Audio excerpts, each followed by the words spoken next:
अच्छा, अभी के ज़माने में हर नौजवान को खूबसूरत लड़की चाहिए, हर नौजवान को खूबसूरत लड़की चाहिए, चाहे लड़का खपड़ी का तल्ली का है नहीं है, वो खुद तवा की तल्ली है, खपड़ी का तल्ली है, उससे पूछोगे किरण को लड़की चाहिए, मतलब ब्यूटीफुल चाहिए।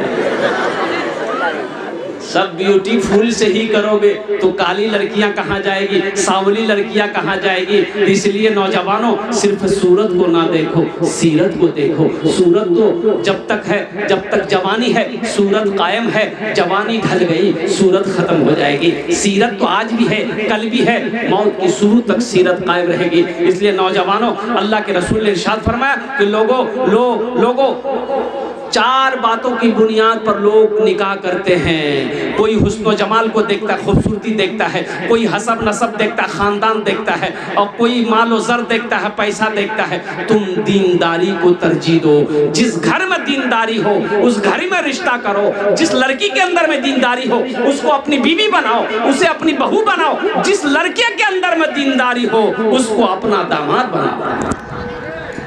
दौलत तो आने जाने वाली चीज़ है, दौलत तो आज आपके पास है, कल किसी और के पास रहेगी। कुर्बान जाओ नौजवानों, नबी के सुन्नत के मुताबिक ज़िंदगी गुजारोगे तो ज़िंदगी भी सवर जाएगी, आखिरत में भी, आखिरत भी सवर जाएगी। अल्लाह तबारक व तआला हमें सुनने ज़्यादा अमल की तौफीक नसीब अता फरमा दे। आमीन बोला अल्हम्दुलिल्लाह। बड़ी तेजी के साथ एक नौजवान सिर्फ छांट रहा था। अच्छा, किसी के अंदर ऐब ना निकालो,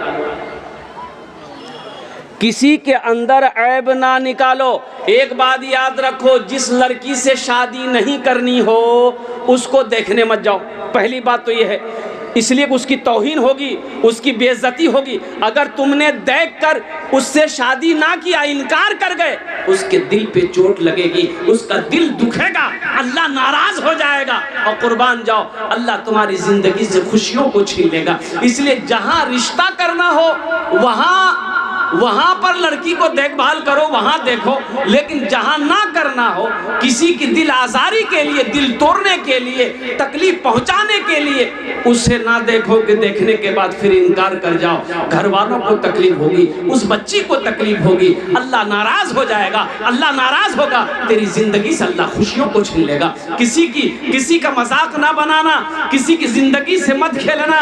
अल्लाह की लाठी में आवाज नहीं है। ओह, किसी कमजोर पे ताकत मत आजमाना, वो कमजोर है लेकिन उसका पैदा करने वाला कमजोर नहीं है, वो मेरा रब है। इसलिए नौजवानों, अल्लाह से हमेशा डरते रहना। अल्लाह ने पैदा किया है, उनकी मखलूक की कद्र करना, उनकी तौहीन मत करना। एक नौजवान ऐसे ही छाट रहा था, फोटो देखा है, राज करवे रे फोटो लीज वहां से करवे, बोला दिखाओ, देखे, बोले नहीं करवो, कहना बोलेगा नाक टेढ़ हो जी, हटाओ। इससे करोगे नहीं करेंगे, काहे नहीं करेंगे, बोले दांत निकल लो, हटाओ। इससे करोगे नहीं करेंगे, काहे नहीं करोगे, बोले काली है। यानी सिर्फ छांटता था, छांटते छांटते उम्र 40 साल हो गई। उसका बहू नहीं बोला कि अब तुम्हारी शादी नहीं होगी, बोले काहे नहीं होगी, बोला इसलिए नहीं होगी अब तुम बूढ़ा हो गए। बूढ़ा को कोई बेटी कैसे देगा, कोई लड़की कैसे देगा। तो अब बहू को बोला कि देखिए अब आप जो देखिएगा हम कर लेंगे, अब आप लड़की नहीं देखेंगे, अब आप जो देखिए। अच्छा, वो नहीं जाने जाएगी हाँ, इसका वो नहीं बोला कि बेटा तुम भी हाकर आवे। ये काली लड़की देखा, एकदम काली, बात चलाया, बात चल गई, लड़का को बता दिया कि तुम्हारी लड़की देख ली है। लड़का भी बड़ा खुश हो गया, लड़का लड़की को नहीं देखा, बारात गई, शादी करके बीवी को घर ले आया। रात में कमरे में गया बीवी के पास, बीवी जो घूंघट उठा के सलाम करके लड़का वह बेहोश हो गया। ये लड़की समझी कि लगता है लड़का को कोई बीमारी है, क्या है, तो गिलास में पानी था, मुंह पे छींटा मारा। लड़की बोली अरे आप आंख खोलिए, हम कुछ पूछने वाले थे, पूछने से पहले बेहोश हो गए आप। वो नौजवान बोला आंख खोला, बोला जो पूछना है जल्दी पूछो, नहीं तो फिर हम बेहोश हो जाएंगे। ये लड़की बोली कि हम यहाँ नहीं आए हैं, आप हमको बताइए किससे पर्दा करना है, किससे पर्दा नहीं करना है। वो नौजवान बोला कि तुम किसी से पर्दा करो या ना करो, लेकिन हमसे पर्दा जरूर करना। फिर लड़का बेहोश हो गया। ऐ नौजवानों, सिर्फ खूबसूरती को तरजीह ना दो, सीरत को तरजीह दो। इसलिए अल्लाह के रसूल इरशाद फरमाया कि जिस घर के अंदर में दीनदारी हो उस घर के अंदर में रिश्ता करो। जिस लड़की के अंदर में दीनदारी हो उसे अपनी बीवी बनाओ, उसे अपनी बहू बनाओ। जिस लड़के के अंदर में दीनदारी हो उसे अपना दामाद बनाओ। इंशाअल्लाह अमल करेंगे। हाथ उठा अल्हम्दुलिल्लाह। बस ये पैगाम इस्लाह मुआशरा का पैगाम था, पहुँचाना था, मैंने पहुँचा दिया। अब आइए मदरसे का जलसा है। इन्ना नहनु नज़्ज़लना ज़िक्रा व इन्ना लहू लहाफ़िज़ून। कुर्बान जाइए, मदरसा मस्जिद अल्लाह का घर है, मदरसा रसूलुल्लाह का घर है। सुभान अल्लाह, बोले तमाशा। वो रसूल हशर के मैदान में नफसी नफसी का आलम होगा। प्यास इतनी लगेगी समंदर पिला दो, प्यास ना बुझे।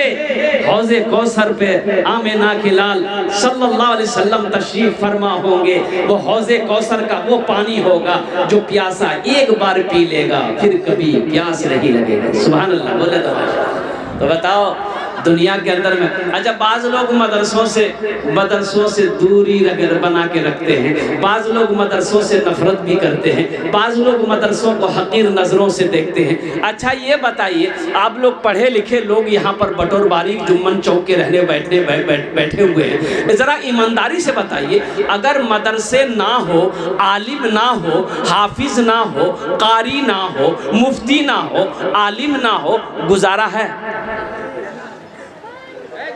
बोलो भाई, गुजारा नहीं। आलिम ना हो गुजारा नहीं, हाफिज ना हो गुजारा नहीं, मुफ्ती ना हो गुजारा नहीं। तो पता ये चला कि ये मदरसे दीनी किले हैं। जब तक ये मदरसे इस धरती पर चलते रहेंगे अल्लाह चांद सूरज को निकालता रहेगा। जिस दिन इस धरती से ये मदरसे बंद हो गए अल्लाह चांद को भी निकालना बंद कर देगा, सूरज को भी निकालना बंद कर देगा। इसलिए मदरसों से नफ़रत ना करो, मदरसों से मोहब्बत करो। अल्लाह तौफीक दे, अपना वक्त निकालिए, अपना वक्त 10 मिनट 5 मिनट निकालिए। अगर मोहल्ले बस्ती में मदरसा है 10 मिनट जाकर बैठिए।